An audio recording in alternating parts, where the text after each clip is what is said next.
Hello there, runners. It's Manny again, and I didn't think I was going to have to make this video. I was going to wait until Thursday to do the expo, but then some news dropped, and then I said, all right, let's piggyback because I did a little bit of a recording for a etiquette video. But before we do, this is the reason why I tell you guys to subscribe, because there's information that drops all the time, and I still believe that there's a chance. Well, the shirts are going to drop for Princess pretty soon, and then, of course, the information for the Walt Disney World Marathon, so I'll be on top of that. But this is a reason to subscribe. If you haven't already, please subscribe to the channel. But let's get right to it. So yesterday being Monday, and I had to gather a whole bunch of information because when we got our bibs, and it now has a PhotoPass, what I did was I looked at it, and when I looked at it, it was a weird PhotoPass. It was the 16 digits like it usually is. And what happened is the last four were kind of weird. You know, the first 12 were the regular ones that we always get. It's usually 11 and then the 5, but it seemed like it was on pace. And then, so I went back and I watched my video because I sit there going like, okay, I must have talked about this when I went over the digital event guide. They left it out. I did not even notice that. That is on me. I did notice that they left out the PhotoPass, but when I go back, we see this. So when you go into the digital event guide, if you scroll down, this is new. The PhotoPass that was not there when I did the when I went over this, it wasn't there. Now, if you look at the right-hand side, it talks about how to download them in My Disney Experience app. It shows you how to do it on the web. And then there's this particular statement right after it tells you how to do it on the web. And we're going to get a close-up right now. But it says right here, one PhotoPass ID will be generated per participant per race weekend. Please allow 48 hours for photos to appear. What does this mean? When I go back and I look at my my check-in passes, I see the bibs and I see the PhotoPass information. And mine are two different ones. I have one for the 5K and I have one for the challenge. If you have two different check-in passes, look at that and let me know down below. Do you have two different ones? Because from what I read, you're supposed to have one and it's supposed to be the whole weekend. Now we're getting to the nitty-gritty. What I started reading online is people posting that instead of 5 bibs per race, it's 5 per weekend. So that would make it a little bit different, especially if you're doing the fundraising. And I saw quite a few people who are doing the fundraising and saying, I have this many open for the 5K, this many for the 10K, and so forth and so on. Okay, if this is the case, that all bets are off. So you're going to be only able to put 5 bibs in total for the whole weekend. Now, I did all my research. I looked everywhere. I looked on the runDisney page. I looked through social media. I looked on the runDisney social media. I could not find any evidence to prove that this is correct. So I'm going to have to go to the expo and ask. And so I'll go ahead and ask them. And during the expo video, I'll go ahead and say, yeah, you can, or no, you can't. But it seems like they are cutting down.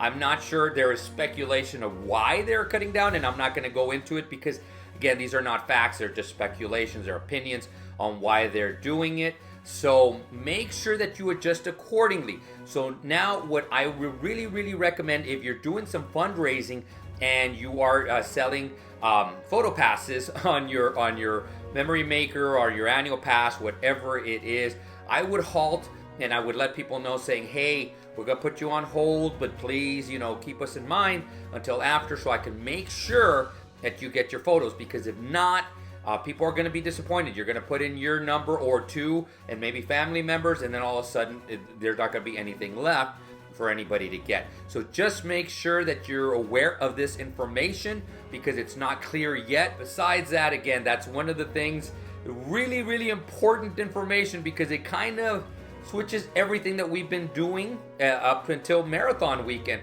We all know that at Disneyland, everybody gets the PhotoPass, so I'm not sure if they're going to switch over to that. That would be a great idea, but I think Disney World likes to make their money, so they charge for the PhotoPass, the memory maker, and again, people will stay, and they'll stay a couple of days, and so it might be worth the while to spend the money. But again, let's now move over to running etiquette. So running etiquette basically, to me, starts as soon as you get into the corrals, or as soon as you get there to the runDisney event. There's a lot of different etiquettes that we don't even look at. For example, people that are trying to get into, switch corrals and breaking the rules, trying to get into earlier corrals, trying to get into the race without a bib, so forth and so on. So a few things about that. To me, all of this falls under proper etiquette, because you got to remember, anything that you do that breaks the rules affects the rest of us. So if all of a sudden you jump a corral, they're going to get stricter with the rules. So it's going to be something that they're going to enforce, and then people aren't going to like it. I'm going to go back to the example that I had when I first ran. I ran the Wine and Dine when they first came back after the pandemic, and people were posting, "You do not get swept once you get into Epcot." That wasn't true, and I bit my tongue. I didn't say anything. I wish I would have, but a lot of people were saying this, and the people were backing them up, and then people got swept in Epcot, actually even 100 yards away from finishing, and people were upset because how dare they and stuff. By the letter of the law, when you're breaking the law, or their rules, I should say, they can enforce them. So it doesn't matter what you say, what you argue, or anything, it's enforcing them. So just remember that. And remember this, every time you break the rules, once there's an abundance of people breaking the rules, they're going to enforce it, and they're going to change stuff. So us mere mortals who are doing the right thing are going to be affected by it. So please follow the rules. The other thing too is, a lot of people will post on social media that they're about to break the rules. Think about it. Social media, especially right now, runDisney can get on there. They can get on there and they can check it all out. And they actually say, this person said they're going to break the rules. All right, let's look up his bib number. Oh, right, okay. And so now they can track you. And if you break the rules, they can pull you. They can ban you. They can pull your bib, whatever it is. So please, please, please, to me, proper etiquette starts there. Do the right thing, and do the right thing so that the rest of the people can enjoy it, and so can you. If you start breaking the rules, you might be yanked, but then all of a sudden they might enforce something, or they might make something stricter that might affect the rest of us. So please, etiquette starts even before the run. So now let's get to the run, because ironically enough, yesterday I did my last run and I did some video, so let's take a look at that. So here we are, nice little stroll, just nice weather. And oh, here comes Peg Leg Pete again. He's usually up to no good. Oh, hey, wait. You can't just stop in the middle of somewhere, and that's something that happens. But okay, here we go. Continuing our run. Running again, really nice. And oh, here comes Peg Leg Pete again. And let's see. Oh, stop and raise your hand. Okay, again, this is not something that you do. You can't just stop and raise your hand. All right, nice little run. One more time. Let's try it. Third time's a charm, right? And here's Peg Leg Pete. Okay, he just raised his hand and stops. So it's still not the proper thing to do. Maybe a little bit better, but let's take a look at this guy. This guy is actually running. Nice shirt and everything. He's looking over his shoulders. Let's see what he does next. He raises his hand, counts 1001, 1002, 1003. There you go. That's the proper way of doing it. So we're behind Peg Leg Pete again, and look at him. He's all over the place. This is what I call diagonal running. When you're doing diagonal running, you're cutting people off all the time. Don't do this. So Peg Leg Pete is at it again, and don't be a Peg Leg Pete. Just make sure that you do the right things. But I also wanted to get to something that we couldn't emulate. But if you're taking a picture, especially when your character pictures, make sure, I love what Disneyland does. 3 pictures and you're out. 3 pictures and you're out. And that's what Disney World should do. Maybe they'll start doing it. So just remember that. 3 pictures and get out, because again, there's a lot of people waiting in line. And just think to yourself, if you're in the back of the line and the balloon ladies are coming up close to you and they're telling you that, hey, it's a chance you're going to be swept, and you're not the best at pacing, you're well enough without the characters. So again, it's not going to make your run as enjoyable. So make sure that you do the right thing for everybody involved, so everybody can get pictures. 3 pictures, out. I think that's a great idea. If you want to do 3 poses, 1, 2, 3. All right, move out. And that's how quickly it can go. The photographers are actually pretty good. They're actually, on the most part, they're very, very good at Walt Disney World. So do the right thing. And the other thing I wanted to talk about, and I was able to find a little video of me doing this, so let's take a look at that.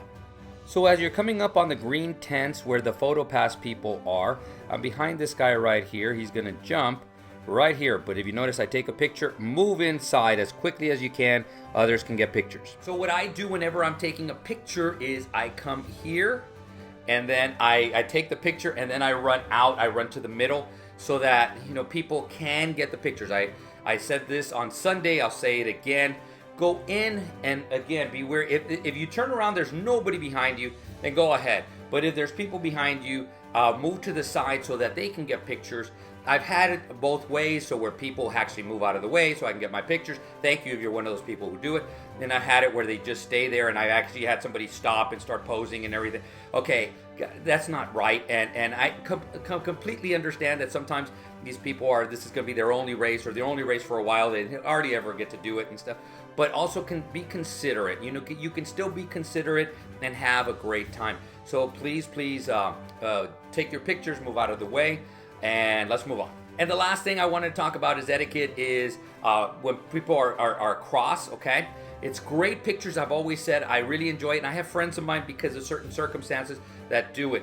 And when you are going across, and there's a bunch of people across, so more than two, and they actually say it on their etiquette video, more than two is really not encouraged. It's not illegal, it's not against the rules or anything, but it's not encouraged. And the reason is, again, if you clog up the area, then people have to run around you, and it can be a mess. So what you can do is walk, you know, in single file.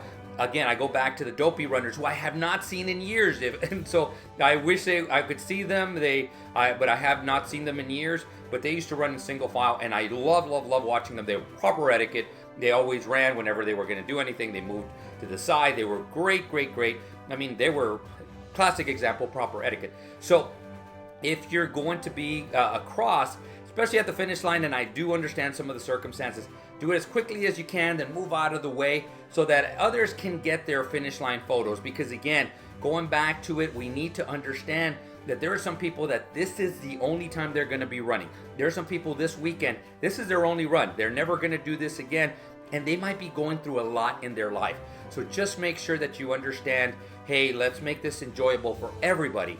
I'm one that gives myself up. If I get Wazowski'd, it doesn't matter to me. As a matter of fact, I post it on social media and have fun with it. But I've been lucky enough to do this for 17 years.